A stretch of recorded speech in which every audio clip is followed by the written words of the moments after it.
Welcome to this tutorial that describes the configuration mechanisms used within Searchlight. A major design criterion of the Searchlight system was to make it highly configurable and easy to use. As such, a decision was consciously made not to use the Windows registry to store any configuration values, but to store the configuration as a series of value equal pairs in a simple text file. By default, Searchlight loads its configuration from the file named searchlight.ini at startup. However, Searchlight will accept the name of a configuration file as a single runtime parameter. If such a parameter is provided, then the configuration will be set from this file, rather than the searchlight.ini file. However, prior to loading any configuration from a file, Searchlight sets all of its configuration values to an internal value that cannot be changed. Once the internal values have been set, the default external configuration file searchlight.ini is read, unless overridden by the provision of a runtime parameter, and any internal configuration item with a matching name is overwritten with the external value read. Finally, the searchlight_admin.ini file is read, and the configuration values read from this file overwrite any previously configured values. If write access to the searchlight_admin.ini file is controlled, then a certain configuration can be enforced by entering values in this file. Searchlight's configuration can be maintained by the options provided by the top-level configuration menu item. The configuration menu provides a number of configuration-related options which I will now discuss. Overall, Searchlight has more than 500 menu options.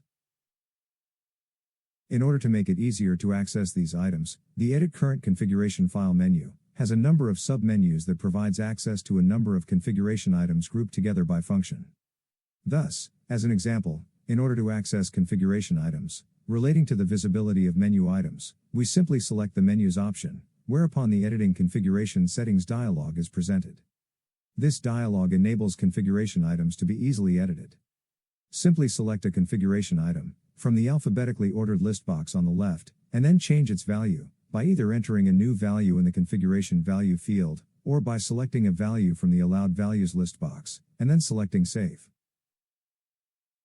To select a different configuration file, simply select the Select Configuration File menu option, and choose the configuration file required. If a configuration file is selected in this way, its values will only persist for the running session, and Searchlight will revert back to using the searchlight.ini file when it restarts. On selecting the View Current Configuration File menu option, Searchlight displays a read-only list all of the current configuration items, in alphabetical order, along with their current value. On selecting the Save Configuration menu option, Searchlight automatically saves the current configuration to the Configuration Archives directory. In addition to saving the current configuration, Searchlight also saves the contents of the test data directory as well. This is particularly useful when providing demonstrations, as it allows preset configurations to be saved and quickly restored. On selecting the Delete Archive Configuration option, a list of saved configurations are presented, listed in most recently saved order, whereupon they can be either selectively or collectively deleted. On selecting the Load Archive Configuration option, a list of saved configurations are presented, allowing a particular configuration to be selected and restored. Well, that concludes this brief tutorial on Searchlight's configuration mechanisms. I hope you found it useful, and don't forget to check out the many other Searchlight tutorials available. And thank you for watching.